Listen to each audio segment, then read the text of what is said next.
como host. ¿Estás en el Perfecto. iPad? Te estoy leyendo los labios porque estoy en la computadora de mi hijo que no tiene cámara, porque eso, esas computadoras está bien. gamer, qué sé yo. Hice todos los Espera, pasos. que te estoy buscando a ver dónde estás. Esperá que estoy aceptando a los alumnos. Voy a sacar que no tengan, así, voy a hacer como hace Humberto, que no tengan sala de espera, si te parece. Perfecto, sí. Así entran todos. Ahí está. Bien, gracias. Y ahora, espera que acá ya, ay, te había visto recién. iPad Germán. Sí, bueno, pará, yo ahora te pongo a vos como host. Ahí está. Gracias. No, por favor, y puedes hacer lo que quieras. Ya sos host. Escucha, están todos los chicos aceptados. Si ves, hay Bien. 79. El otro día había muchos más. No, ahora hay 102. Bueno, esta es semana de finales y la que viene también. Entonces puede ser que eso haya cambiado. Hay 102, o sea que no sé cuánta gente es, pero hay 102 ahora. Y un poquito más también. Y están pasando todos los presentes. Bueno, buenos días a todos después de estos pequeños problemas técnicos con el acceso. Vamos a empezar la clase, estamos 11:15 pasadas, tenemos hasta la 1 de la tarde. Mi nombre es Germán Roetti. ¿Están todos escuchando bien? A ver si alguien me pone en el chat como para confirmar que... Sí, se está escuchando bien. Gracias. Bueno, en el cronograma de clases de esta materia, ustedes, no sé si lo tienen, van a encontrarse con la clase del día de hoy, 11 de junio, a mi cargo. Mi nombre es Germán Roetti, yo soy abogado. Hoy vamos a tener una disertación, digamos, inclinada a lo jurídico, porque los temas son de una densidad mucho más jurídica que técnica. ¿Está bien? Ustedes venían teniendo clases con el titular, con Humberto Díez, que es mi socio, trabajamos juntos, y vamos a ver lo que tiene que ver con la materia de infracción formal agravada por excelencia, que es la de clausura y decomiso, es decir, aquellas conductas o tipos o hipótesis infraccionales contenidas en el artículo 40 que dan lugar a la sanción de clausura. Hasta el año 2017 era multa y clausura, la ley 27430 impone la clausura, y el decomiso. ¿Está bien? Entonces vamos a transitar. Ahí dicen que hay gente en la sala de espera, pero están todos aceptados. Yo no tengo más que cada uno ingresar. ¿Está bien? Tienen que salir y volver a entrar porque quedan como en un limbo, que quedaron como en sala de espera, pero se abrió la sala. Y le pueden avisar, porque a mí no tengo que tocar nada para que ellos entren. ¿Cuánta gente son? Un montón.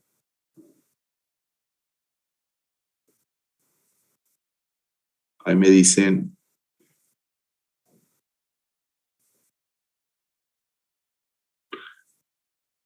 Bueno, yo estoy viendo ahí cargando las asistencias. Si alguien les puede avisar, por favor. Hay 105 hasta ahora participando.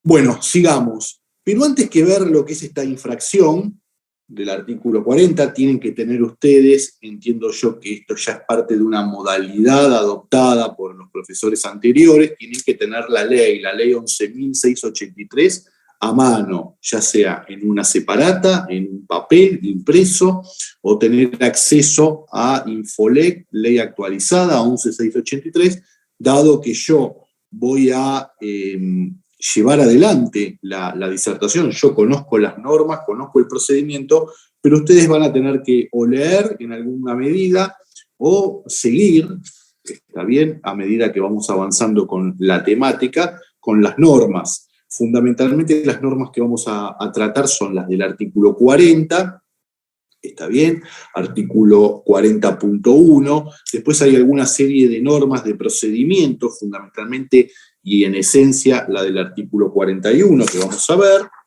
está bien, que es muy importante, y después vamos a ver el sistema recursivo, tanto para acción tipificada con sanción de clausura como para aquellas hipótesis puntuales y específicas que la ley permite al organismo recaudador aplicar el decomiso de la mercadería.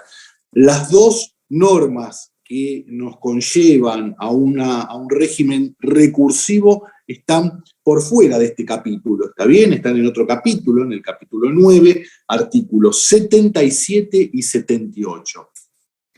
Tengan actualizada la norma porque antes de la ley 27.430 se encontraba el sistema recursivo diseminado en 4 normas, artículos 77, 77.1, 78 y 78.1. Lo que hizo el legislador, para que ustedes entiendan un poco la lógica por la cual hoy hay solamente 2 normas, es unificar la instancia administrativa con la instancia judicial para la clausura en una norma, 77, y unificar la instancia administrativa con la instancia judicial en la otra norma, 78. Por eso ahora están unificadas y se puede leer de esa manera. Esto es lo que vamos a ver inicialmente. Pero luego vamos a transitar una relación pedagógica y metodológica entre lo que entiendo ustedes ya han visto con Humberto Díez, que son las infracciones materiales. ¿Han visto infracciones materiales? ¿Han visto la defraudación del artículo 46 de la ley 11.683? ¿Esto es así? ¿Tengo el dato correcto? ¿O no han visto infracción de defraudación? A ver si alguien lo puede confirmar.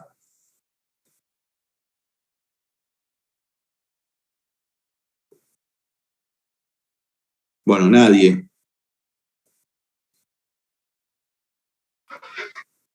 Sí, lo vimos.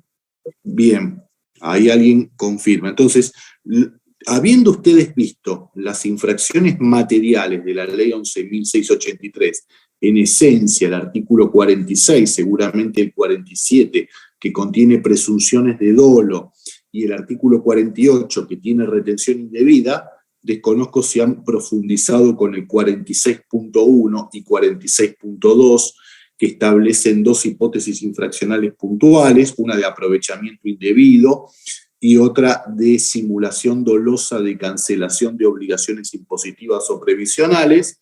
Bueno, voy a darles un marco, una reseña y unos lineamientos esenciales de la ley penal tributaria. Es decir, la idea un poco de estar en esta disertación es que ustedes, como alumnos de la Facultad de Ciencias Económicas que están estudiando legislación y técnica tributaria, y en particular el procedimiento tributario de la ley 11.683, tengan además conocimientos del régimen penal tributario, dado que es muy, muy similar inicialmente, por eso vamos a ver las diferencias, lo que es el régimen de infracciones materiales que ustedes están estudiando y conocen, y es parte de la currícula de procedimiento, con aquellas hipótesis delictuales contenidas en el régimen penal tributario, a punto que hoy no resultaría posible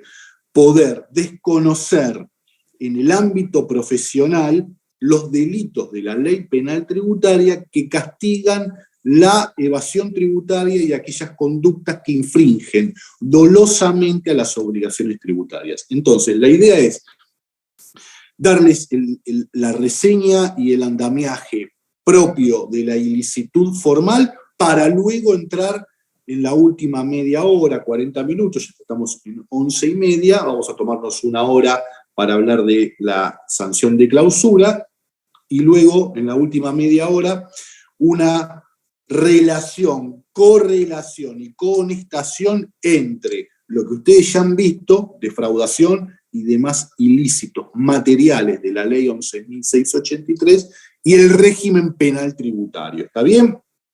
Cualquier duda, ustedes o levantan la mano, por favor. La idea es que no haya absoluta pasividad de parte de ustedes. Si hay algo que no entienden en el derrotero de mi charla, me frenan, hablan, mandan por chat. La idea es un poco que todos, yo sé que son muchos, y que esto puede conspirar contra una prolijidad en la organización de la clase, pero me gustaría que si alguien no sigue o se queda con alguna inquietud, me frene, porque tal vez sea la inquietud de muchos. Entonces, tal vez una consulta que ustedes hagan por un tema me va a mí a permitir a reforzar alguna temática, algún punto en relación a ello que les sirva a los demás. Bien, dicho esto, vamos a insertarnos en la figura del 40. La figura del 40 es una infracción, en principio, de las que ustedes conocen como denominadas formales. Cuando ustedes hicieron en unas clases anteriores el estudio de las infracciones formales con materiales, vieron que la diferencia fundamental es el tipo de bien jurídico que el legislador intenta proteger, es decir, la razón de ser por la cual en un ordenamiento determinado, como en este caso el ordenamiento tributario, o en nuestro país, haya para determinadas conductas, acciones u omisiones, la imposición o la aplicación de una pena, no es por una cuestión ociosa, por una cuestión que no contiene un fundamento y una razón de ser. Cuando el legislador instituye una pena o una sanción contra una acción u omisión que se encuentra tipificada o descrita en una norma, es porque el legislador entiende que esa acción o esa omisión está poniendo en peligro, atacando o afectando concretamente lo que en derecho penal se conoce como bienes jurídicos. Si yo lo llevo a un ámbito un poco más general del derecho, y ustedes saben, por más que estudien ciencias económicas, que estamos en un país con un código penal. El Código Penal argentino contiene conductas que se encuentran reprimidas con penas, fundamentalmente la pena privativa de libertad. Se van a encontrar que si empiezan a repasar el Código Penal, los delitos están agrupados en función del tipo de bien jurídico. Por ejemplo, delitos contra la vida, delitos contra el honor, delitos contra la propiedad, delitos contra el Estado, delitos contra la administración. Es decir, cuando el legislador tipifica penas por acciones que afectan, transgreden o ponen en peligro la vida, tipifica una serie de delitos. Bueno, a eso se lo denomina bien jurídico.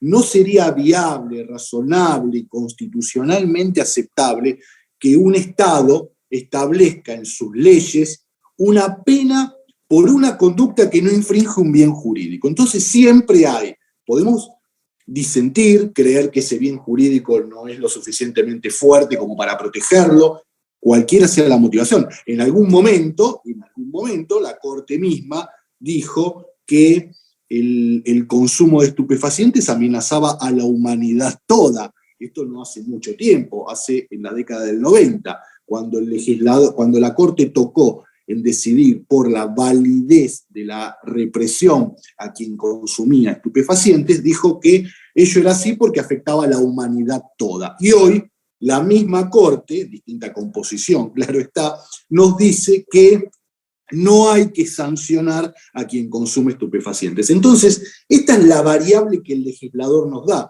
En algún momento es un bien merecedor de tutela, en otro no lo es. Bueno, la infracción del 40 también tutela un bien jurídico, pero que no es la recaudación ni la renta, como ustedes vieron en infracciones materiales, ni tampoco es solamente las facultades de verificación y fiscalización, que es el bien jurídico que tutelan las otras infracciones formales contenidas en la ley, como es la del artículo 38, 38.1, 39, 39.1, las que ustedes han visto hasta ahora.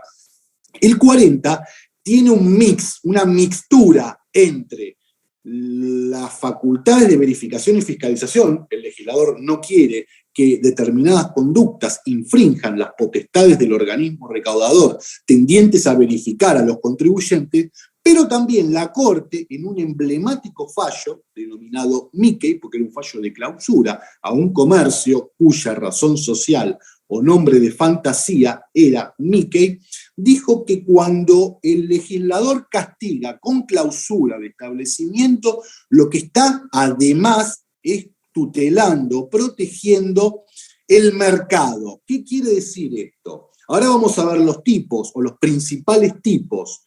Denomino tipos para que, por si alguien tiene la inquietud, en derecho penal a la descripción de la conducta que va a ser sancionada se las denominan tipos. ¿Está bien? ¿Por qué? Porque están tipificadas, están descritas, detalladas, exhaustiva y minuciosamente en la norma. Entonces, a los tipos son las descripciones de la norma, la conducta que se encuentra y que ustedes van a leer y van a tener que estudiar para dar el examen de esta materia. Entonces, primer punto bien jurídico tutelado del artículo 40 es las facultades de verificación y fiscalización junto al mercado, es decir, el equilibrio y la sana competencia. ¿Por qué dijo esto la Corte en el fallo Mickey? Dijo esto porque si está castigando con clausura a quien no emite el comprobante o emite un comprobante cuya defectuosidad impide realmente apreciar que ese comprobante refleja adecuadamente una operación económica de venta o prestación de servicios, lo que está haciendo en definitiva es posicionar indebidamente en mejores condiciones para vender o prestar el servicio a quien no documenta o no factura esas operaciones respecto de aquel que sí cumple con esas normativas propias del organismo recaudador en materia de registración y facturación. Entonces, llevado a ese punto, hoy no está cuestionada la constitucionalidad de la clausura. Antes habría multiclausura, se podía hablar de una sanción muy, muy fuerte. ¿Por qué? Porque imagínense que llegar hasta 30.000 pesos y además tener en ese entonces, hasta el 2017, 10 días de clausura, era muy grave para, por ejemplo, emitir un comprobante manual no habiendo emitido en forma electrónica o bajo el régimen del equipo denominado controlador fiscal. Parecía un poco desproporcionado. Bueno, hoy, con la ley 27.430, si ustedes tienen a mano el artículo 40, van a encontrarse que van a ser sancionados con clausura de 2 a 6 días. Baja un poco la pena. Antes era de 3 a 10, ahora es de 2 a 6. Este de 2 a 6 es discrecional del funcionario. Más allá de que sea discrecional del funcionario, hay instrucciones generales que son de acatamiento para los funcionarios, pero no constituyen ley vigente, que les dicen a los funcionarios en determinados supuestos cuál sería la sanción a aplicar si se verifican las hipótesis que da esa instrucción general. ¿Qué quiere decir esto? Que esta instrucción les dice o les marca a todos los funcionarios que, por ejemplo, si se trata de una unipersonal o persona humana, van a tener una menor sanción, una menor cantidad de días de clausura que si fuera una sociedad anónima. Estamos entre los 2 y los 4 o 5 días. Es decir, hoy, según estas instrucciones, la diferencia va a estar dada no en la gravedad de la acción u omisión, sino en la distinta tipología societaria de la persona. ¿Está bien? Bueno, seguimos viendo. ¿Qué es la clausura? Porque dice el establecimiento local, oficina, recinto industrial, agropecuario de prestación de servicios. ¿Está bien? O puesto móvil de venta. Esto también es una incorporación con la 27.430, porque hasta ese entonces a mí entraban 2 inspectores a un local, me verificaban, me auditaban, me encontraban que yo había emitido una factura defectuosa y entraba porque en la posibilidad de ser sancionado porque se daba una falta de factura, una no facturación o una emisión defectuosa y además estaba una operación de venta desarrollándose dentro de un recinto, establecimiento, oficina o comercio.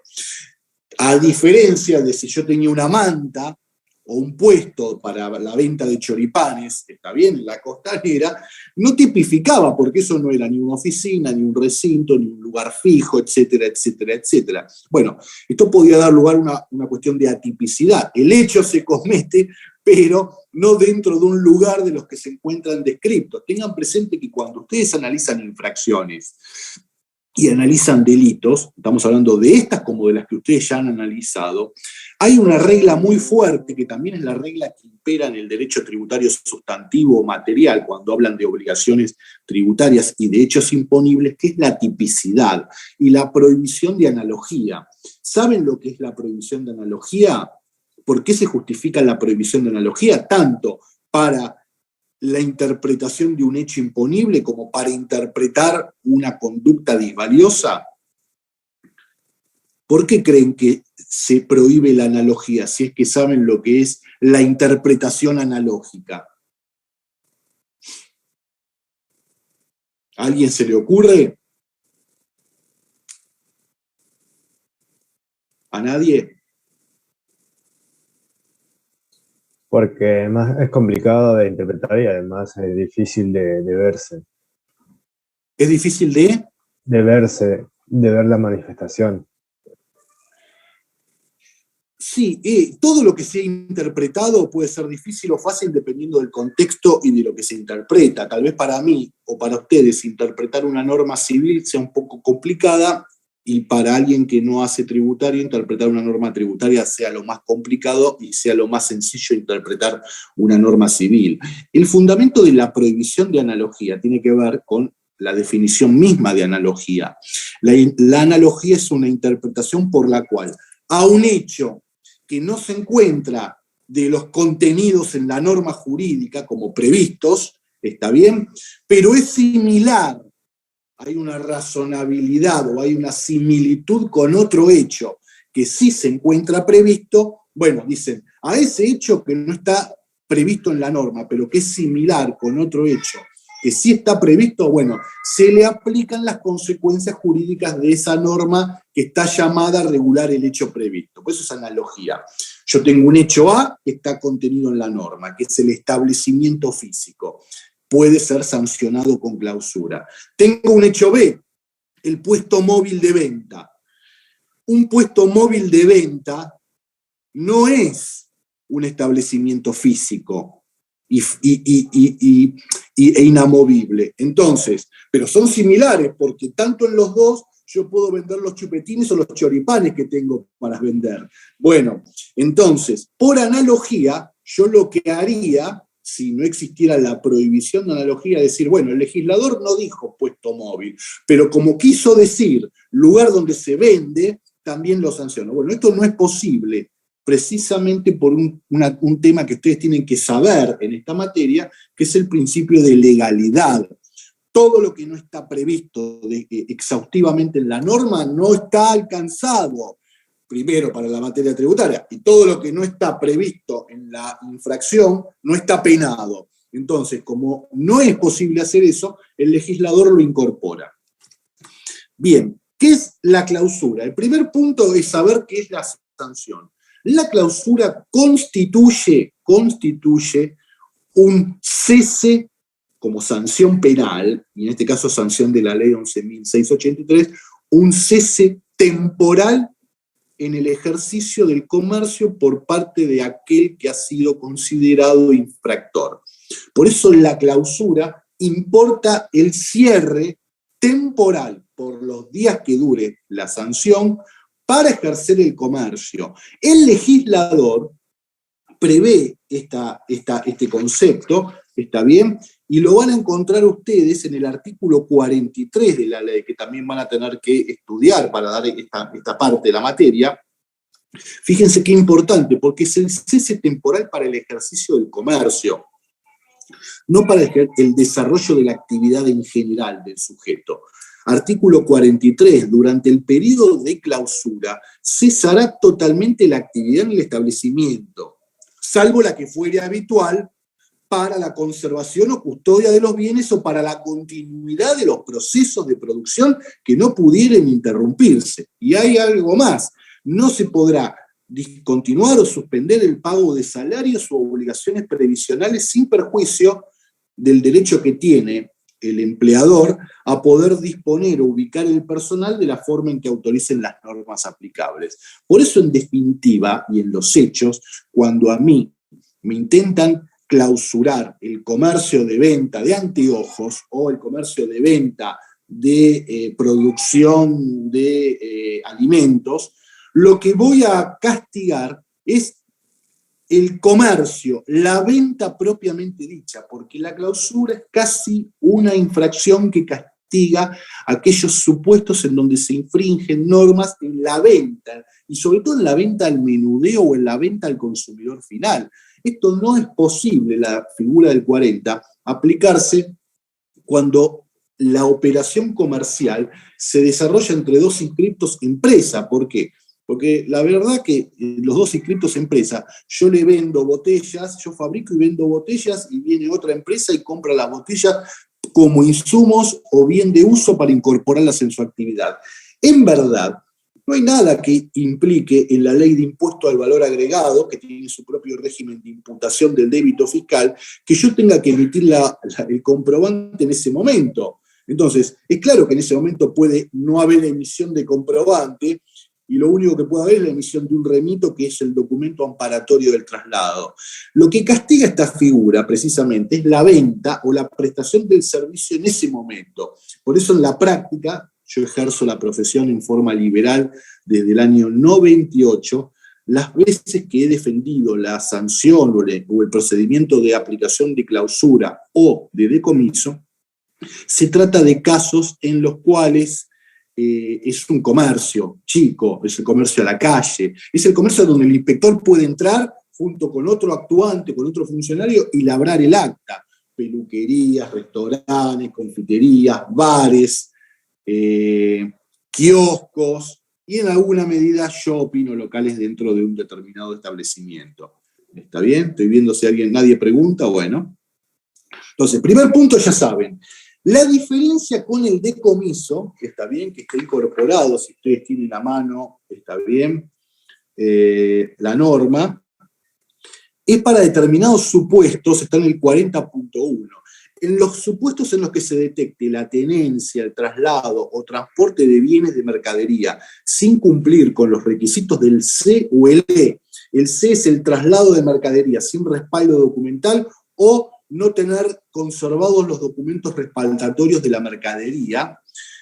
La Administración Federal de Ingresos Públicos deberá convocar a la Fuerza de Seguridad con jurisdicción en el lugar donde se haya detectado la infracción, quienes deberán instrumentar el procedimiento tendiente a la aplicación de las siguientes medidas preventivas. Fíjense algo, y esto es muy importante para el examen. Las figuras del 40 tiene 19 conductas tipificadas, el 40. Ustedes van a ver pocos incisos, porque dentro de cada inciso hay varias conductas, acciones o omisiones. Pero solo las del inciso C o del inciso E, traslado de mercadería, o no conservar las facturas de la mercadería que uno tiene, ¿está bien?, pueden dar lugar primero a una medida preventiva. ¿Qué es una medida preventiva? Es una medida de resguardo con la que cuenta el organismo fiscal, la Administración Federal de Ingresos Públicos. Esta medida de resguardo es, señor, usted paró el camión, traía mercadería y no está el remito, o este remito está incompleto, o no me permite a mí identificar clara y detalladamente la mercadería que se encuentra en ese momento transportada, lo que voy a hacer es, tengo la opción, interdictarla o secuestrarla. ¿Qué es esto? La interdicción o el secuestro es que el Estado temporalmente se queda con esa mercadería. Si la secuestra, esta es la diferencia esencial, si la secuestra, ¿qué hacen los funcionarios y las fuerzas de seguridad o la policía? Se la dan a un tercero y el tercero pasa a ser depositario de la cosa. ¿Qué quiere decir? Ejemplo, el transportista viene con mercadería sin remito, lo paran, hay una infracción o en principio da lugar al labramiento del acta para aplicar la sanción y entienden que va a haber una posible sanción de decomiso, que ahora voy con la definición. Bueno, lo primero que puedo hacer es tomar una decisión, sacar esa mercadería de ese transporte y dársela a otro transportista, y ese transportista se la va a llevar, no la va a poder vender. Este es el efecto jurídico principal. Una vez que la mercadería se encuentra interdictada o secuestrada, es indisponible. ¿Qué quiere decir? Que no se va a poder vender o disponer. Aun cuando ya estuviera vendida, el adquirente, que es el que está esperando que venga, la mercadería no la va a tener. Entonces, se la van a dar a un tercero. Cuando se la dan a un tercero, es secuestro. Pero puede suceder que se la dejen al mismo sujeto que cometió la infracción y le digan, seguí vos con la mercadería. Y en ese caso, que siga con la mercadería no implica que no haya medida preventiva, solo que no se la dan a un tercero y establecen como depositario fiel de la cosa interdictada al mismo sujeto a quien se la interdicta. ¿Está bien? ¿Por qué va a pasar esto? Porque va a abrir un sumario para aplicar no ya o adicionalmente a la clausura el decomiso. Entonces, ¿qué es el decomiso? El decomiso es la pena definitiva por el cual el Estado le quita definitivamente la propiedad de la cosa al sujeto infractor. ¿Está bien? Mientras esto suceda, si yo Estado quiero aplicar dentro de 2 años definitivamente el decomiso y gano el pleito como Estado, y no aplicó una medida preventiva de interdicción o secuestro, bueno, capaz que la cosa no existe más. Y en todo caso se limita a haber un quebrantamiento de los fondos que estaban en custodia, que tiene una pena de multa nada más. Entonces, para evitar ese problema, yo lo que hago es interdictarla o secuestrarla. ¿Se entendió la diferencia?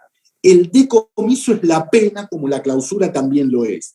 La interdicción o el secuestro son medidas preventivas que tienden a permitir o asegurar en un futuro que el Estado que impone definitivamente el decomiso pueda hacerse de esa cosa. ¿Se entendió? ¿Sí o no? Sí. ¿Vamos bien? Sí. Sí, profe. Bien. Entonces, ya sabemos qué penas se van a poder aplicar para las figuras del 40, la clausura y, adicionalmente a los del inciso C y E, el decomiso. Hay un debate en la justicia, en la doctrina, y les diría que ese debate no está cerrado hoy.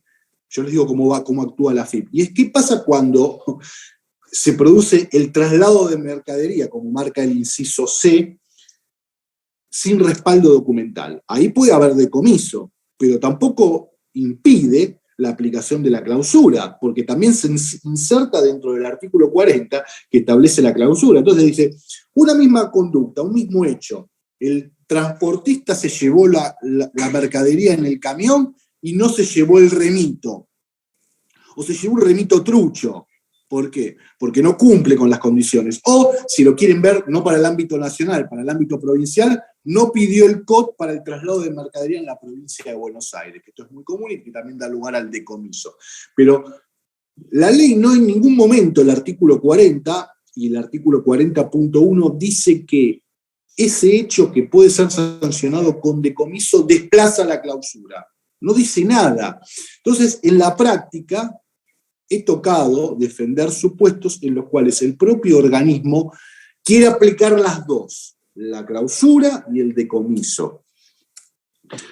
Acá se puede llegar a verificar un problema de non bis in idem o un problema de irrazonabilidad de la pena. ¿Qué quiere decir esto? Non bis in idem es que nadie puede ser sancionado, juzgado 2 veces o con 2 procedimientos por el mismo hecho. Y uno dice, bueno, ¿el procedimiento será el mismo para aplicar el decomiso como para aplicar la clausura? No. Tienen un procedimiento similar, muy similar, pero que tienen hasta incluso plazos distintos para recurrir. Ejemplo, el plazo para recurrir la clausura es de 5 días, lo van a ver en el 77, el plazo para recurrir el decomiso es de 3 días. Entonces yo no puedo hablar de un único procedimiento. A punto tal de que si a mí me instruyen sumario y me castigan con clausura y decomiso e interpongo el recurso dentro de los 5 días, me queda firme el decomiso, con lo cual me da la pauta de que no es el mismo procedimiento. Entonces uno diría, si la Constitución prohíbe que una misma persona sea sancionada 2 veces por el mismo hecho, esto sería ilegal. Y otros dirían, no siendo una violación a la múltiple persecución, porque en definitiva es una misma persecución con doble pena, es muy grave y muy razonable que el mismo hecho, distinto del inciso A, pero que igualmente está contenido en el artículo 40, sea gravemente sancionado con 2 penas de las más fuertes, porque no es una pena de apercibimiento, es te saco la mercadería y además te cierro el establecimiento durante varios días. Bueno, yo me inclino a que el legislador no permite la aplicación o la duplicidad, ¿está bien? Y así lo hago valer en los procedimientos, pero lamentablemente no hay jurisprudencia o no hay fin del debate por una circunstancia que ustedes conocen en nuestro país, que es que todo en nuestro país de los últimos 15, 20 años, cada 4 o 5 años una ley de moratoria elimina todos los problemas sin tener que llegar a una sentencia definitiva. De hecho, en los últimos 2 años tuvimos 3 moratorias. Entonces, como todos estos juicios duran 4, 5, 6 años, y seguramente en esos 4, 5, 6 años va a salir una ley de moratoria, como ha venido saliendo desde siempre, que limpia, barre y hace borrón y cuenta nueva, nunca vamos a tener jurisprudencia consolidada en este tema. Pero ténganlo presente, si yo les pregunto en el examen, la figura o la conducta del inciso C da lugar a la aplicación de la clausura o el decomiso, podrán decir, en principio da lugar a las 2, siendo tanto irrazonable ello o violatorio del non bis in idem, pero sin una definición al respecto. ¿Está bien? Bueno, no vamos a entrar a ver todas las infracciones, ¿por qué? Primero porque son 19 hipótesis que se encuentran, aunque ustedes no lo crean, entre el inciso A al inciso G del artículo 40. Yo me voy a detener simplemente en la primera y después vamos al procedimiento. ¿Por qué les digo? Porque la primera, junto con la del C, que también ya vimos, se llevan el 95, por no decir casi el 100% de los casos en la práctica. La figura del A es la figura más conocida, es la figura que de 8 de cada 10 sumarios de clausura que ustedes van a encontrarse en la práctica, aparecen por inciso A. Entonces, prefiero que ustedes conozcan la hipótesis del inciso A y solidifiquen el conocimiento de la misma antes que, por ejemplo, una que no he visto jamás, es la del inciso D, no estar inscrito. Hoy que encuentren a alguien con un comercio establecido, físico, estable, y que no tenga la clave única de identificación tributaria, es poco menos que imposible.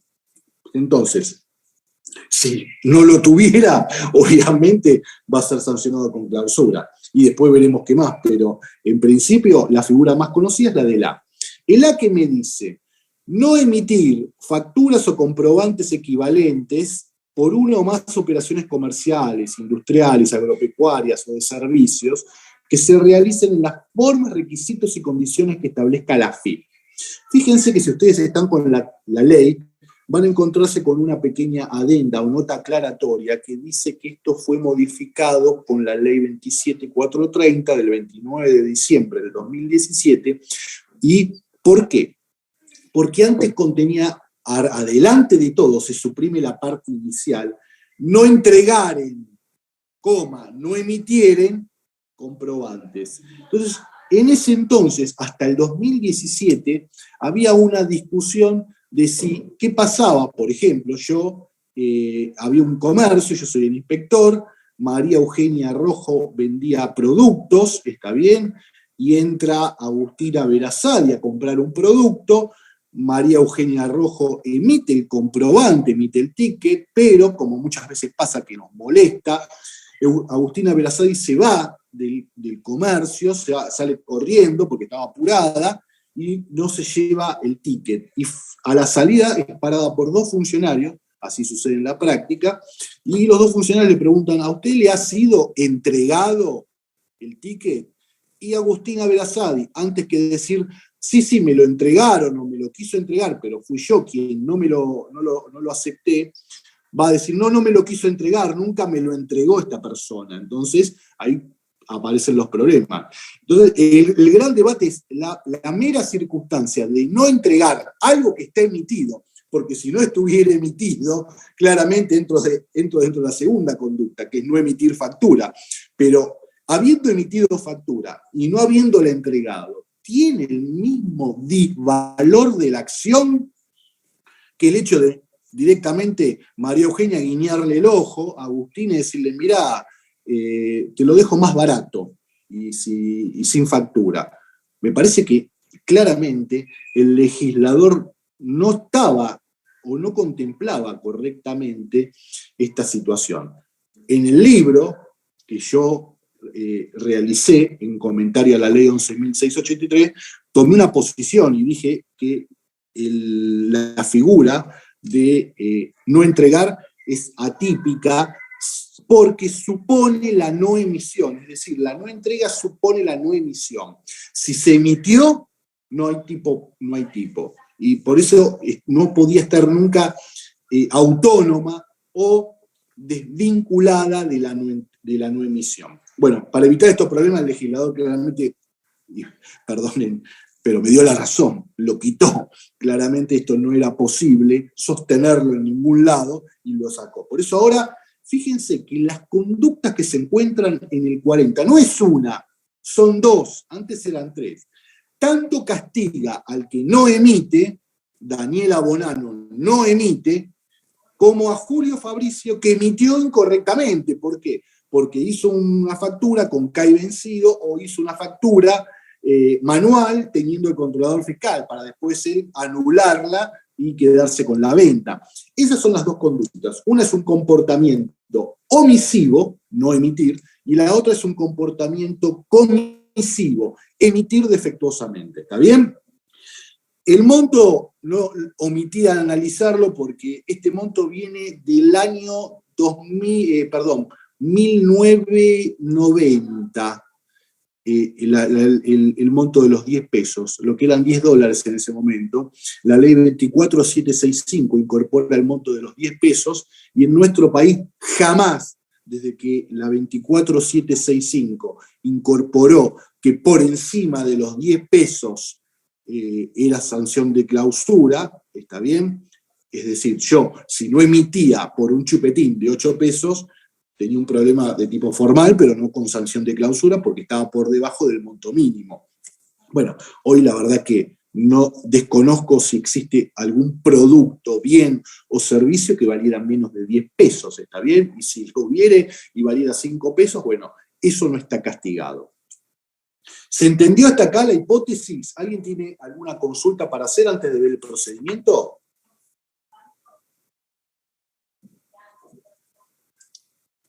¿Nadie?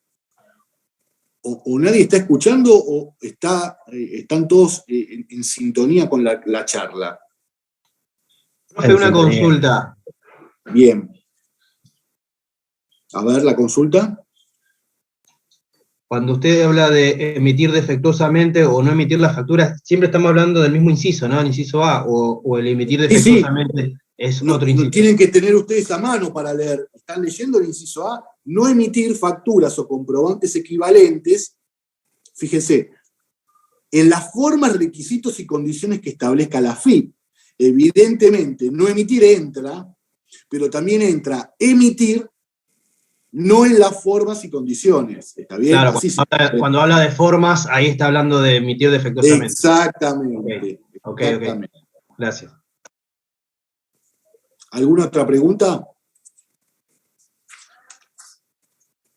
Bueno, vamos al procedimiento, porque ustedes, para dar el examen, seguramente habrán visto el procedimiento de infracciones, el sumario. Ustedes vieron que para aplicar las infracciones formales que hasta ahora han visto, a excepción de esta, y las que han visto para las materiales, ustedes se encuentran con un procedimiento, el famoso sumario, artículo 70 y siguientes, que puede desembocar en un recurso ante el superior o un recurso ante el Tribunal Fiscal en razón de la materia y de darse el monto mínimo de 25.000 pesos, y esto los va a llevar a un procedimiento puntual.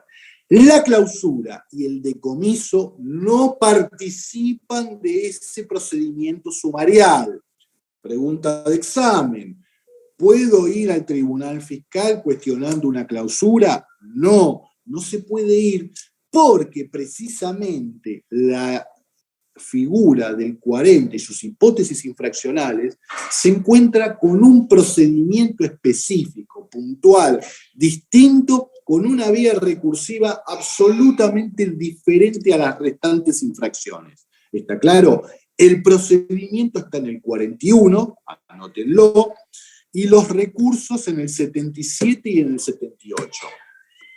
Esas son las normas que ustedes van a tener que ver, analizar y estudiar cuando lleguen a una hipótesis del artículo 40. Entonces el 41 establece los hechos u omisiones que den lugar a la multa y clausura. En su caso, fíjese, cuando pone multa, porque si bien la quitó para todas, hay una pequeña infracción que tampoco es muy común, que es no tener debidamente registrado a una determinada cantidad de trabajadores, en donde, dependiendo del caso, se puede aplicar multa y no clausura.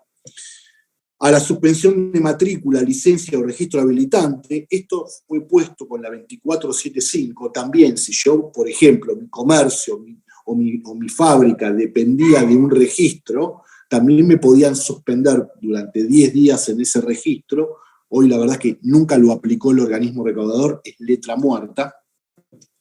Deberán ser objeto de un acta de comprobación en la cual los funcionarios fiscales dejarán constancia de todas las circunstancias relativas a los mismos, las que desee incorporar el interesado, a su prueba y a su encuadramiento legal, conteniendo una citación para que el responsable, munido de las pruebas que intente valerse, comparezca a una audiencia de defensa que se fijará en una fecha no anterior a los 5 días ni superior a los 15. El acta deberá ser firmada por los actuantes y notificada al responsable. El juez administrativo se pronunciará en el mismo momento de la audiencia o en un plazo no superior a los 2 días. Este es el procedimiento, fíjense. Esto es distinto a lo que ustedes hasta ahora vienen viendo, donde yo entro en una inspección, en una fiscalización, empiezan a revisar papeles, ven, van, salen, encuentran un ajuste impositivo, he tenido una mala declaración jurada, yo discrepo con el criterio del organismo recaudador, me tendrán que elaborar una prevista y me voy a un procedimiento de determinación de oficio. No. La clausura y las acciones o omisiones que pueden ser sancionadas con esta pena salen o se inician o se activan a partir de un acta de constatación. Es decir, el puntapié inicial en lo procedimental para aplicar esta pena es un acta que van a labrar 2 funcionarios, ¿está bien? Siempre, por eso es un caso donde los funcionarios tienen que salir a constatar hechos, ¿está bien? Débora Trota tiene un comercio, está vendiendo en ese comercio sin entregar factura, y bueno, tal vez alguno la ha visto, le ha llamado la atención que esas ventas que hace sin factura, y bueno, capaz que un día determinado entran 2 funcionarios y labran un acta. Obviamente, para labrar un acta, tengan presente algo, ustedes ya teniendo muy en claro que puede haber una pura omisión con una comisión o una acción por emisión defectuosa, se van a dar cuenta que hay un hecho que es mucho más grave que el otro. No emitir, ¿está bien? No emitir nada es mucho más grave que emitir defectuosamente. Pero, paradójicamente, la no emisión es de más difícil prueba, porque todo el tiempo está entrando un local, al local de Débora Trota, y ella no emite la factura. Entonces salen los clientes, los consumidores finales, y se van a sus casas. Pudo haber generado el hecho disvalioso en un montón de ocasiones, pero es muy difícil en ese momento constatarlo. Es decir, es de más difícil prueba porque es un hecho negativo penalmente hablando. Hay que probar un hecho negativo.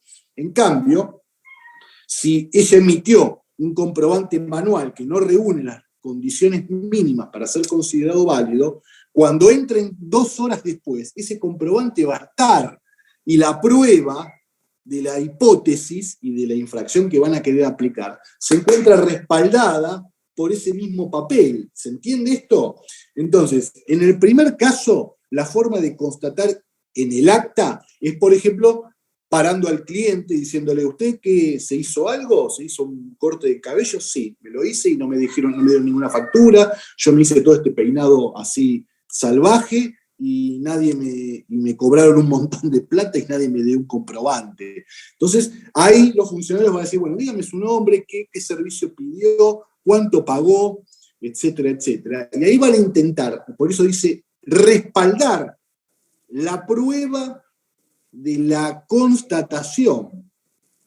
Distinto es el caso si emití un comprobante manual, pero yo tengo controlador fiscal y no hay ninguna razón para que yo emita el comprobante manual, que es sucedáneo o alternativo solo para supuestos de problemas de sistema o de la máquina. Entonces, en ese caso habrá que ver si en el libro único de registro se ha generado el asentamiento del desperfecto o no. Pero es todo dentro de un acta. En ese acta tiene que estar todo descrito, imputado, y se lo va a citar al contribuyente a una audiencia. Fíjense que el descargo que se puede presentar por escrito es por comparecencia a una audiencia, que no se puede fijar ni en un plazo menor de 5 ni en un plazo mayor de 15. Ojo, si a mí el funcionario me labran el acta en el día de hoy y me citan una audiencia dentro de los 4 días hábiles, yo puedo objetar no la nulidad del procedimiento, la nulidad de la citación. ¿Está claro? Yo lo que voy a poder controvertir y obtener nuevamente es una nueva citación, pero no es todo el procedimiento nulo. ¿Por qué? Porque la garantía de un plazo mínimo tiene que ver con la razonabilidad para preparar su defensa del contribuyente. Por ello, si ese es el fundamento, si me citan a una audiencia a los 20 días, tampoco es nula y no tengo un argumento de nulidad. ¿Por qué? Porque 20 días es más que 15 y no hay ningún agravio a ese caso. Por eso, y esto es importante que lo sepan, es muy jurídico, pero en el primer caso, si no se cumple con el plazo mínimo, da lugar a una nueva fijación de audiencia, y en el segundo caso, el del plazo máximo, es meramente ordenatorio, ordena, pero no sanciona o no apercibe al funcionario. Bueno, yo voy, me presento, me defiendo, presento las pruebas, ejerzo mis derechos y me sancionan o no. Esa es la última decisión final del funcionario, que puede ser en la misma audiencia. Nunca he visto que en la misma audiencia te termine aplicando porque no me lee la defensa, en cuyo caso es muy difícil. También puede suceder que yo quiera aceptar la infracción. La ley permite que si yo acepto y reconozco la materialidad de los hechos, automáticamente, al reconocer la materialidad de los hechos en la audiencia, el funcionario tiene o está obligado a aplicarme la pena mínima de 2 días. Es decir, ya no puede decir, por más grave que fuere o por más razón que tenga de aplicarme otra pena, si yo voy en el momento de la audiencia y reconozco los hechos, automáticamente el funcionario está obligado a aplicar la pena mínima de 2 días. ¿Está claro? Bien, tengo aplicada la pena. El acta del decomiso es muy similar, solo que puede abreviarse en razón de si se trata de mercadería que puede perderse o no conservarse. Los plazos pueden abreviarse aún más en razón de esas circunstancias, pero también la pena del decomiso da lugar a un acta de constatación. A mí ya me aplicaron la sanción. La sanción es un acto administrativo donde está contenida y me dice que me van a sancionar con 3 días de clausura del establecimiento en razón de haber emitido defectuosamente un comprobante por una operación de venta superior a los 10 pesos. Tengo un recurso administrativo primero y un recurso judicial luego. Es decir, no puedo saltear ni alterar la secuencia lógica de recursos. Primero agoto la instancia con un recurso administrativo, luego agoto la vía judicial tras haberme sido resuelto desfavorablemente el recurso administrativo. ¿Está claro?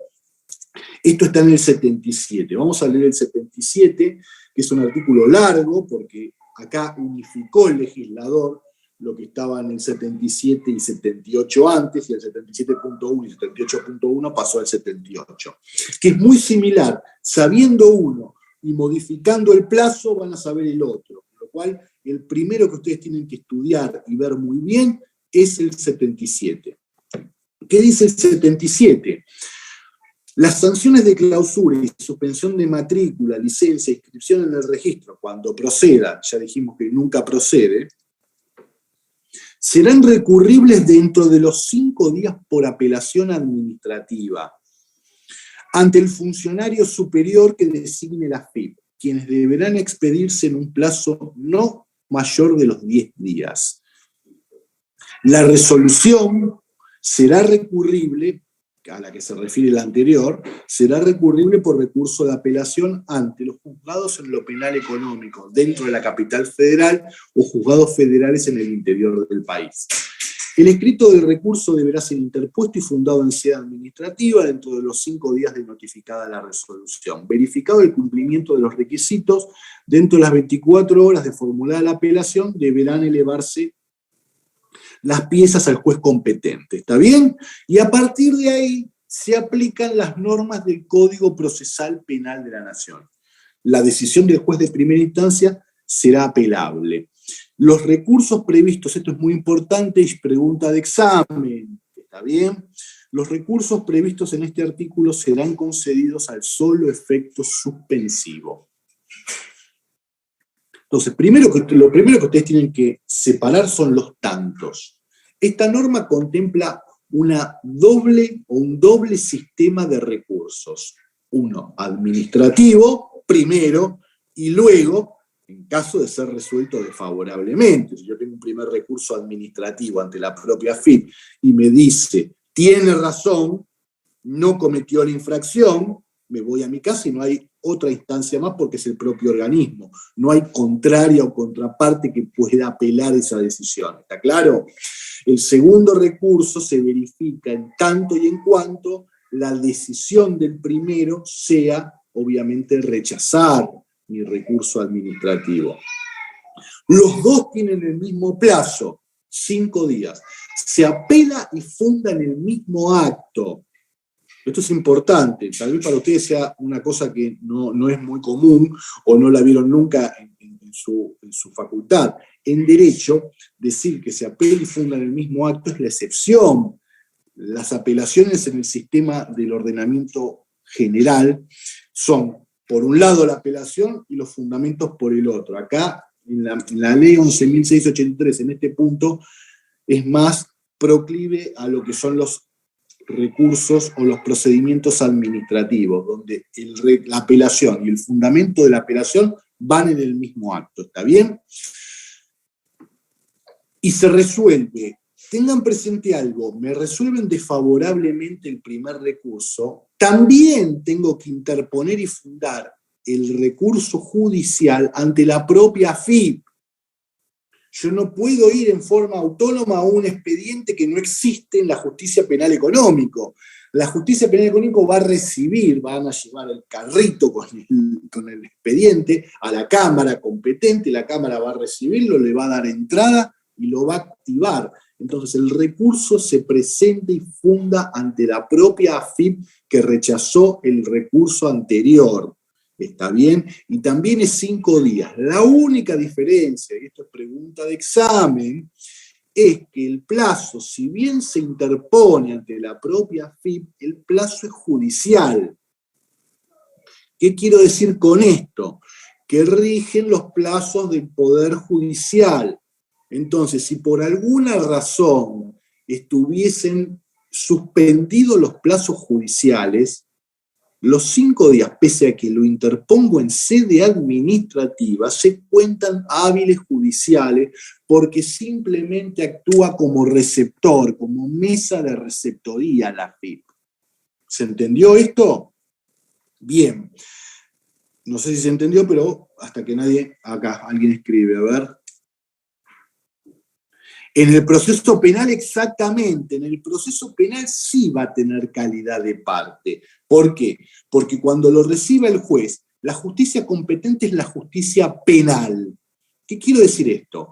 Que si la infracción se desarrolló en un comercio en Capital Federal, La justicia que va a entender en el asunto es la justicia en lo penal económico. Actualmente hay 11 juzgados de primera instancia en lo penal económico. Si el comercio está en La Plata, está bien. La justicia que va a entender es la justicia federal, es decir, el juez federal de La Plata, y así en el resto del país. Cuando reciba el juez federal, va a abrir un expediente en donde va a aplicar su propio código, que es el Código Procesal Penal de la Nación, y la AFIP va a ser parte y va a poder apelar eventualmente la decisión o la sentencia judicial que le fuere favorable al contribuyente.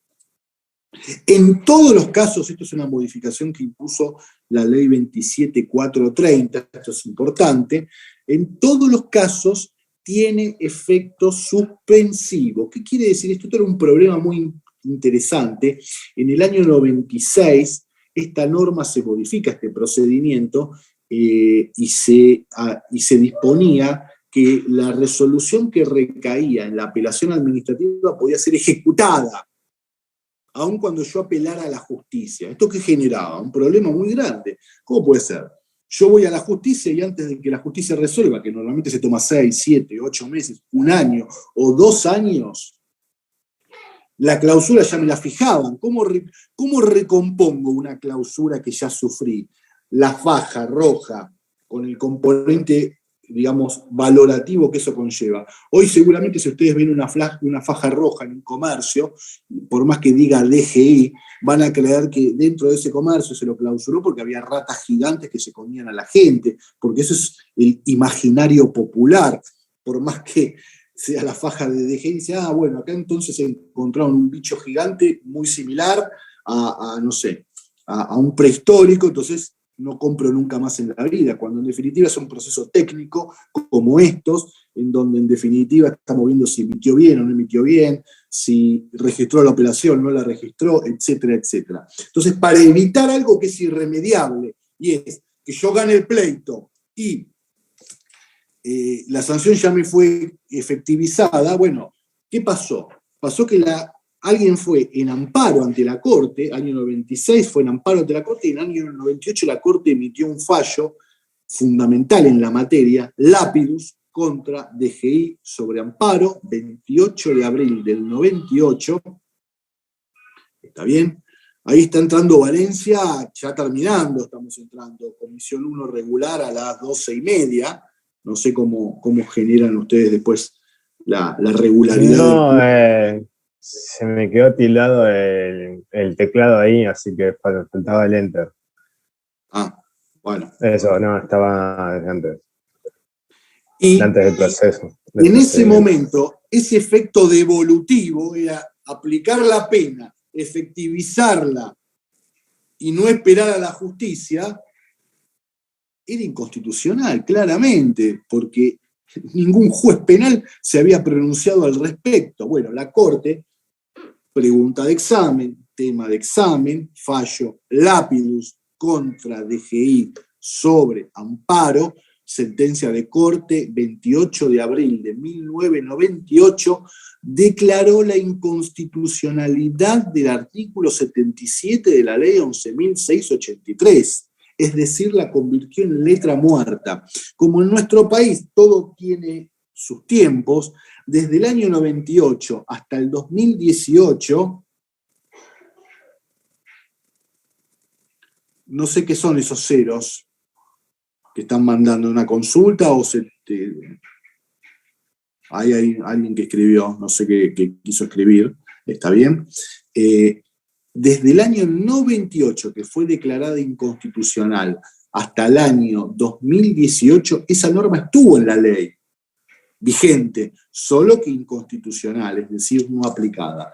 Como ya el fisco nunca podía avanzar con la efectivización de la clausura hasta que la justicia se pronunciara en forma definitiva, dada la inconstitucionalidad establecida por la propia Corte Suprema, esta norma, bueno, en 2018 recompuso, puso las cosas en orden, en su lugar, y determinó que todo tiene efecto suspensivo. Esa es la razón de ser por la cual esta última parte de la norma dice: los recursos previstos en esta ley serán concedidos al solo efecto suspensivo. Si fuera un decomiso, se aplica el 78, que dice exactamente lo mismo, solo que, pregunta también de examen, el recurso no es de 3 días, ni el primero ni el segundo, de 5, sino de 3 días. La diferencia con el recurso en materia de clausura y decomiso, que las apelaciones de clausura tienen un plazo de 5 y las apelaciones del decomiso tienen un plazo de 3 días. Por lo demás, es competente el mismo juez, el tratamiento y la sustanciación es lo mismo, y todo deriva en un proceso penal, por ley 11.683, que se aplican las reglas o las normas adjetivas del Código Procesal Penal de la Nación. Bueno, hemos concluido con los lineamientos mínimos de la infracción de clausura y decomiso. Abro a preguntas antes de entrar a analizar en la última media hora, ¿está bien?, las cuestiones vinculadas a la defraudación. Sí. Perdón, ¿podría repetir el nombre del fallo? Lo repito y después lo haré llegar al material. Es Lapidus contra DGI sobre amparo. Corte Suprema de Justicia de la Nación, fallo del 28 de abril de 1998. Se declaró inconstitucional el efecto devolutivo del recurso de clausura del artículo 77 en ese entonces vigente. Listo, gracias. ¿Alguien quiere hacer otra pregunta?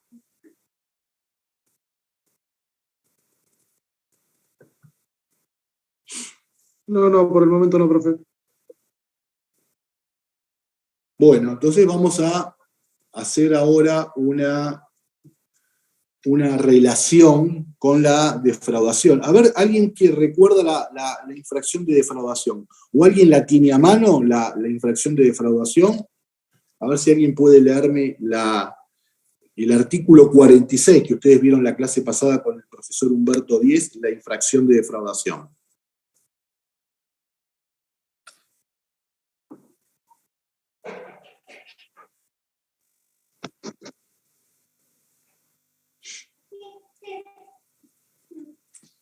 A ver, por favor. El que mediante declaraciones engañosas u ocultación maliciosa, sea por acción u omisión, defraudare al fisco, será reprimido con multas de 2 hasta 6 veces el importe del tributo evadido. Bien, fíjense que ahí tienen ustedes la figura clásica de defraudación en la ley 11.683. Esta redacción que leyó su compañera es una redacción que viene a incorporarse en el año 2003 con la ley 25795, el 17 de noviembre del 2003 se incorpora. Yo ahora les voy a leer, ¿está bien? Y ahí vamos a hacer la relación a la que me he referido en la primera parte de la clase de hoy. El delito de evasión. La ley penal tributaria, hoy el régimen penal tributario se encuentra en una ley, que es una ley ómnibus, que ya he mencionado varias veces, que es la ley 27430. Ustedes en este curso ya habrán estudiado que las leyes o los paquetes de reforma son leyes del Congreso que contienen diversos títulos, que además dentro de cada uno de esos títulos contiene distintas modificaciones a distintas leyes tributarias. Esto es muy común. ¿Por qué?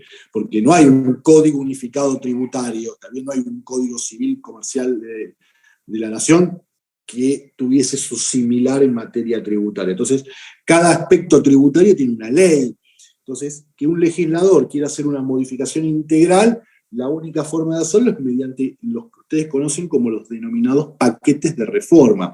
Cuando un funcionario, después sea verdad o no sea verdad, habla, o un candidato que va a hacer un proyecto de reforma o va a hacer una reforma, se lo denomina así porque necesariamente tiene que ser una ley que contenga varias modificaciones a varias leyes. Bueno, la ley 27430 es una ley de reforma, es una ley de paquete, una ley ómnibus. Tiene muchas leyes que modifica. En el artículo, fíjense lo largo y lo tediosa desde la cantidad, que es esta ley 27430 del 29 de diciembre del 2017, que en el artículo 279 arranca el título 9. El título 9 tiene dos artículos, 279 y 280. El título 9 dice, para el que lo pueda estar buscando, régimen penal tributario. El artículo 279 aprueba el nuevo régimen penal tributario y el 280 deroga el existente. ¿Qué quiere decir? Que el existente hasta ese entonces era la ley 24769, queda derogada y a partir del año 2018 rige todo el régimen penal tributario que está contenido en el artículo 279 de la ley. Si ustedes leen la ley, artículo 279, se van a ver que adentro de ese 279 hay 24 artículos. Por eso hoy es derecho penal tributario vigente el artículo 279 de la ley 27430, que contiene a las 24 normas del régimen penal tributario. ¿Está bien? Entonces, ustedes escucharon a una de sus compañeras que hablaba que el que mediante declaración jurada engañosa u ocultación maliciosa, sea por acción u omisión, ¿está bien?, evadiere el pago de tributos. Entonces yo ahora les voy a leer el régimen del delito por excelencia de la ley penal tributaria, que es el de evasión. Entonces, esto está en el artículo 1, dentro del 279 de esta ley, y dice, evasión simple. Será reprimido con prisión de 2 a 6 años el obligado que, mediante declaraciones juradas engañosas u ocultaciones maliciosas, o cualquier otro ardido engaño, por acción u omisión, evadiere total o parcialmente el pago de tributos al fisco nacional, provincial o de la Ciudad Autónoma de Buenos Aires, siempre que el monto evadido excediere la suma de 1.500.000 pesos por cada tributo y por cada ejercicio anual, aun cuando se tratare de un tributo instantáneo o de periodo fiscal inferior a un año. Bien. Si tomamos los lineamientos esenciales de cada una de las figuras, el 46 y el 1, nos vamos a encontrar que en lineamientos, muy rudimentariamente, son similares. El qué, dice el artículo 46, pero claramente yo digo el qué, pero me estoy refiriendo a los que pueden realizar la defraudación. Solo pueden realizar la defraudación los contribuyentes y responsables, es decir, los sujetos del 5 y 6 de la ley 11.683. Acá habla del obligado, ¿está bien? Esto es interesante porque no me cabe en duda que el obligado al pago del tributo va a ser también el contribuyente o los demás responsables en los términos del 5 y 6, pero como hay un agravante que viene dado por el uso de persona interpuesta destinado a ocultar la verdadera identidad del obligado, puede hacer que haya un obligado que en forma no haya revestido la calidad de sujeto contribuyente. Si excede ese monto, ¿qué monto? El de 1.500.000 es delito, no agravado. Por menos de 1.000.000, acá hace una pregunta Facundo, por menos de 1.500.000 es infracción, yo no llegué ahí todavía. Por más de 1.500.000 es evasión del artículo 1, si esa es la pregunta que quiere hacer el compañero. Bueno, pero después la norma dice, mediante declaración engañosa u ocultación maliciosa. Las dos dicen lo mismo, quiere decir que tanto la defraudación como la figura del delito se pueden cometer de la misma manera. Después la norma dice, o por cualquier otro ardido engaño, que no está en el 46. Pero fíjense, cuando la norma penal me dice cualquier otro ardido engaño, no dice y también mediante ardido engaño, lo que me está queriendo decir, y esto es importante para que ustedes lo tengan, es que la declaración engañosa, es decir, insertar datos falsos en una declaración, o la ocultación maliciosa, omitir datos jurídica o impositivamente relevantes dentro de una declaración jurada, son una forma de ardido engaño. porque si no lo diría o cualquier otro ardido engaña. Entonces, la declaración engañosa o la ocultación maliciosa son modalidades del ardid o el engaño. Entonces, tanto la defraudación como la evasión requieren ardid o engaño. Y después dicen por acción u omisión. ¿Qué quiere decir esto? Para que ustedes puedan entender, la estructura no es sencilla. Ustedes dirán, no soporto más un abogado un sábado 11 de junio a la 1 de la tarde hablando de derecho penal tributario. Pero ustedes tienen que conocer esta estructura penal, porque es la misma que van a tener que analizar cuando la infracción o el hecho sea por debajo del 1.500.000, y cuando es por encima del 1.500.000, tengan presente algo que es evasión. Si fuese 1.400.000, no entra en la ley penal, pero se da la misma tipicidad. Si yo inserto facturas falsas para reducir indebidamente la obligación tributaria por 1.300.000, es defraudación. Si es 1.500.000, es evasión. ¿Se entiende esto? Pero hay algo más. Es evasión si es por más de 1.500.000 y también es defraudación, porque la propia ley penal tributaria en el 17 dice que se aplicarán estas penas sin perjuicio de las acciones administrativas. Entonces, el 46 no contiene un tope. O sí contiene un tope, yo estoy mintiendo. No, no contiene un tope. Entonces la defraudación es defraudación. Si yo defraudo por 1.000, por 100.000, por 1.000.000 o por 10 millones de pesos. Solo que por 1.500.000 es delito también. Entonces tiene, por debajo es solamente infracción, pero por encima es delito, pero también es infracción. Y usted me dice, ¿cómo es esto? Bueno, la ley dice que primero se analiza y se debate si hubo o no delito, y después de esto se sigue con la infracción. ¿Está claro? El por acción o omisión me quiere significar algo, y hago esta aclaración. Toda defraudación que implique dejar de pagar una suma de dinero, porque acá siempre hay que dejar de pagar una suma de dinero, si yo tengo un ajuste impositivo que solamente reconstruye el saldo a favor, no hay evasión porque no dejé de pagar, no evadí, ¿está bien? No dejé de ingresar realmente dinero.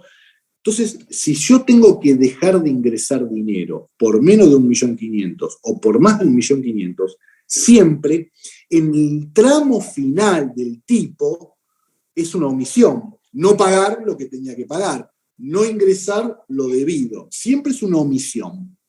Partamos de esa base.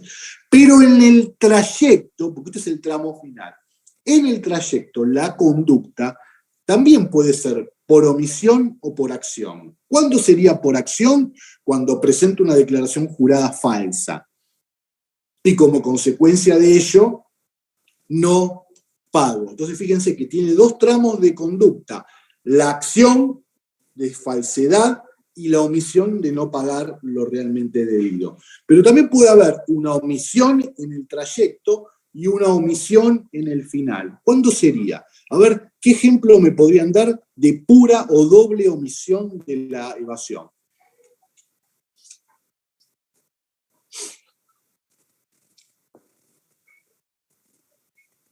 A ver quién de las 110 personas puede darme una respuesta.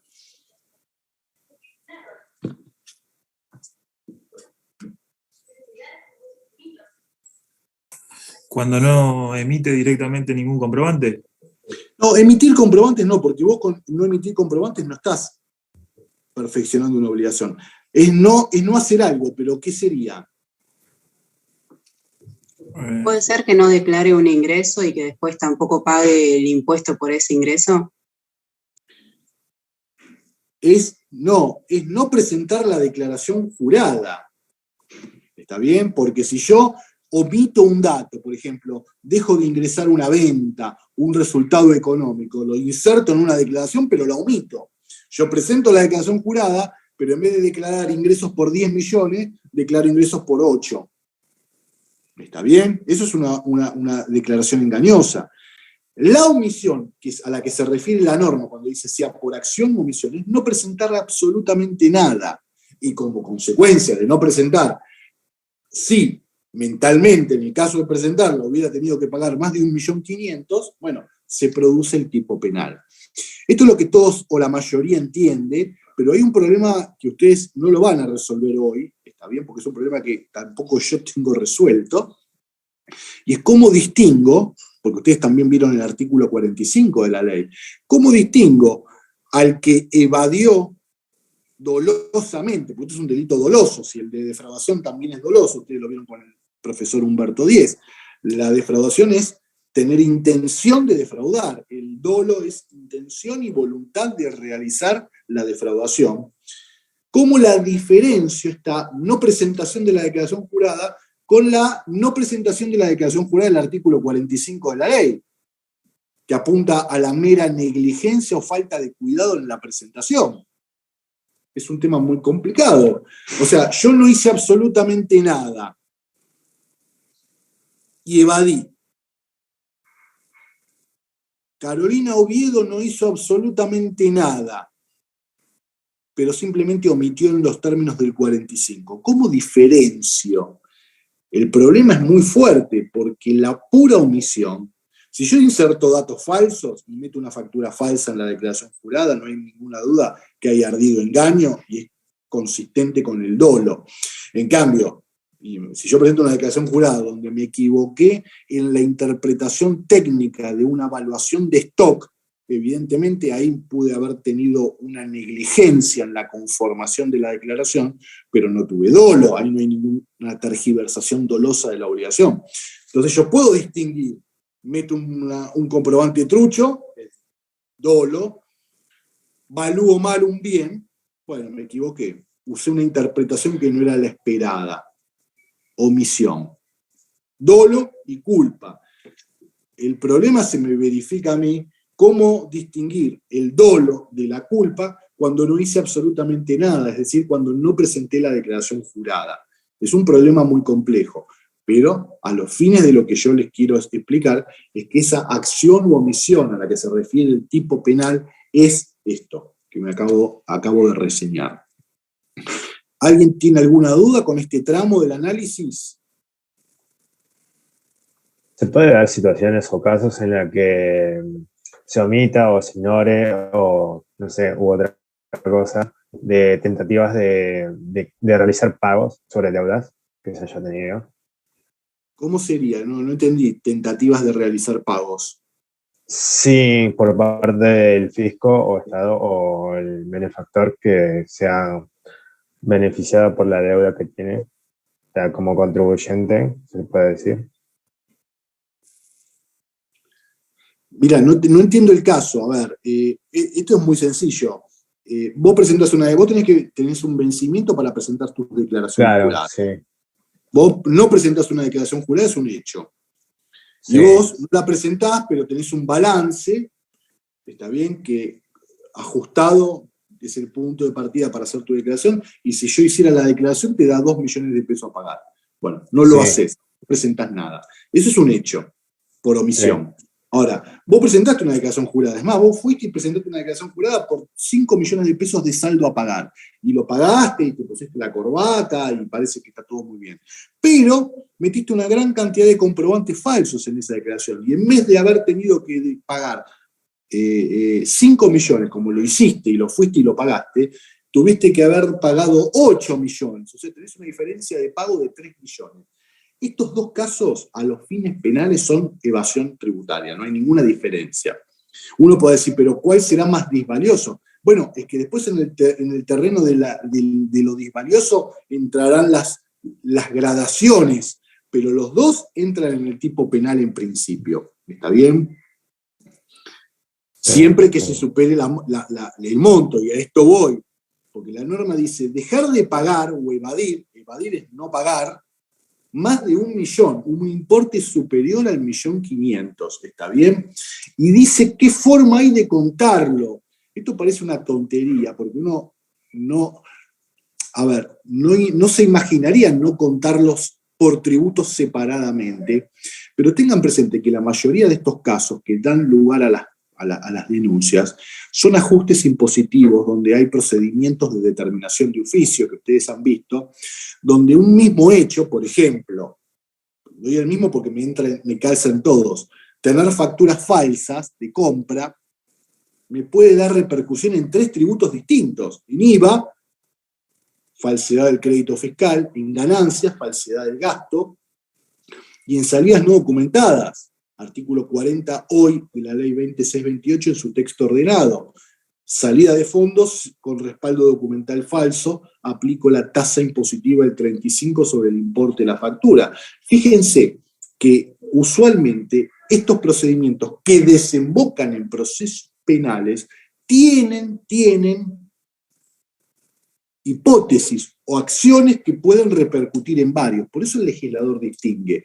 No es sumar todo lo que hay en un ajuste, primer punto. Es por cada tributo, ganancias por un lado, IVA por el otro, salidas no documentadas por el otro. Y es en concepto de capital histórico. No contempla accesorios.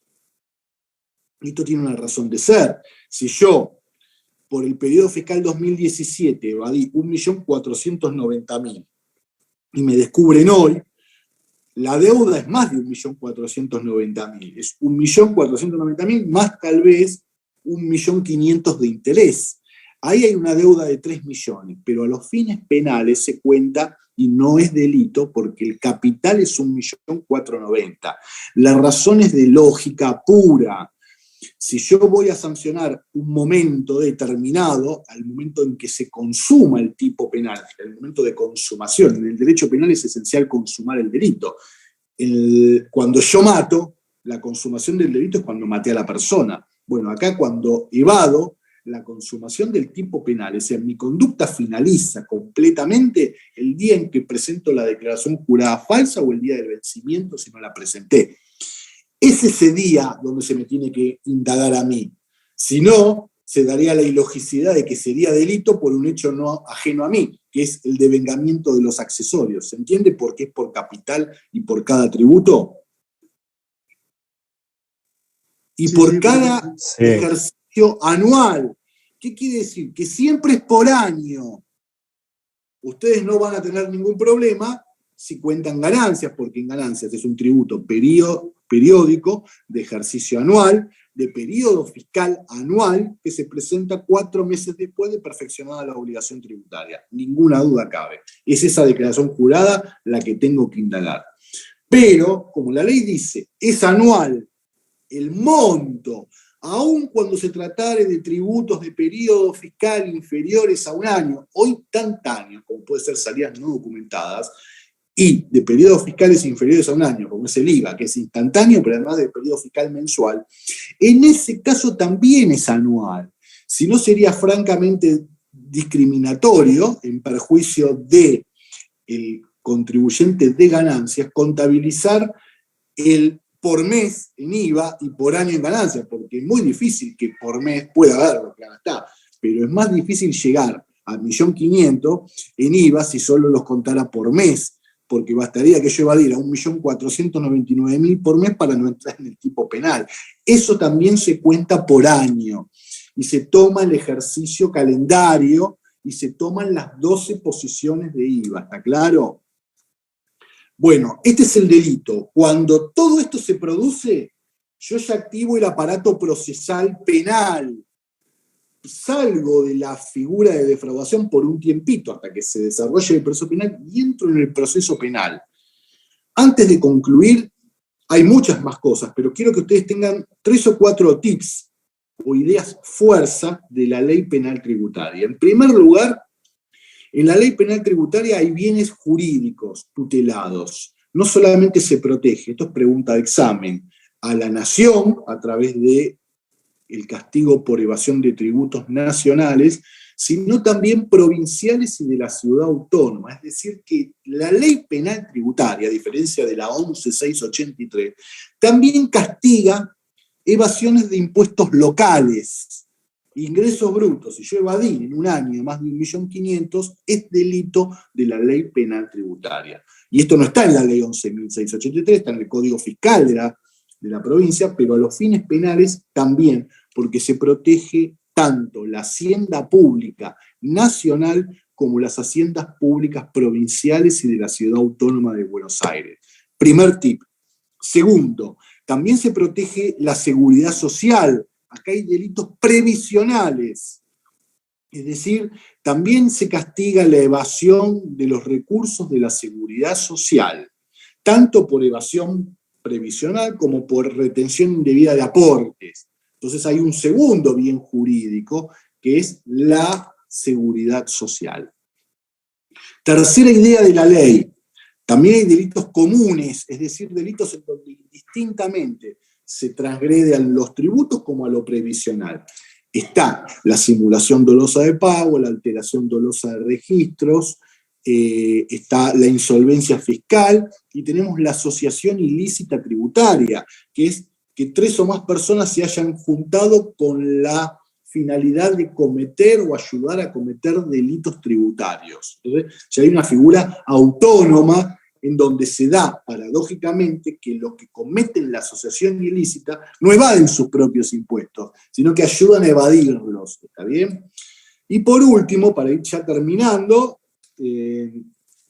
son delitos dolosos. Acá no hay delitos formales, no hay ilícitos formales como vieron ustedes en la 11683, y además tampoco hay de negligencia o culpa. Ustedes vieron que a diferencia de la defraudación del 46, los restantes ilícitos formales y el 45 son culposos, es decir, no requiere un dolo del sujeto, sino una negligencia, culpa del infractor. Basta la culpa del infractor. No. La ley penal tributaria contiene en sus tipos penales delitos dolosos. Sí, se puede llegar a determinar que el sujeto no obró con dolo, o sea que no obró con intención de cometer la figura penal, se va a su casa sin nada, sin pena. No hay delitos imprudentes. Ejemplo, si ustedes matan a una persona con un cuchillo porque querían matarlo, es un delito de homicidio simple de 8 a 25 años. Eso es doloso, pero el Código Penal dice que si ustedes estaban, por ejemplo, limpiando su cuchillo en casa y lamentablemente no vieron que pasaba por detrás una persona y la cortan y se muere, ustedes no quisieron matar a esa persona, pero hay una imprudencia de parte de ustedes, y el Código Penal contempla el homicidio culposo o imprudente. Bueno, acá no. Los homicidios o los tipos imprudentes requieren de una norma que así lo establezca. Bueno, acá no está. Entonces, si no hay dolo, me voy a mi casa. No hay evasión culposa, para que ustedes lo tengan presente y no salgan con el examen diciendo que la culpa es parte del elemento subjetivo del régimen penal tributario. Eso sería incorrecto, ¿está bien? Bueno, y no más que esto puedo darles en esta charla de hoy, así que vayan haciendo sus consultas, pregunten, y bueno, estoy abierto a las consultas que ustedes quieran realizar.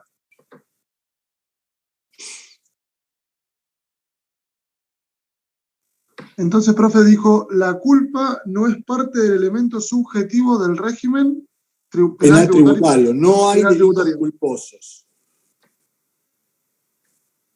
Perfecto, muchas gracias. No hay delitos culposos. Todos los delitos, no solamente, no es el único que existe el de evasión.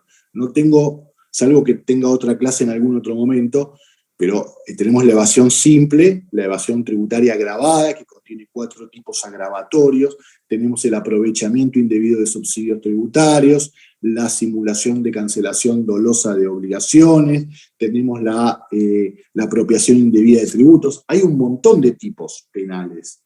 Solo que, de la misma manera en que la defraudación fiscal del 46 pasa a ser por excelencia y predominantemente la más importante, bueno, la evasión tributaria es la más importante de los delitos vigentes en la ley penal tributaria. ¿Alguien más quiere preguntar?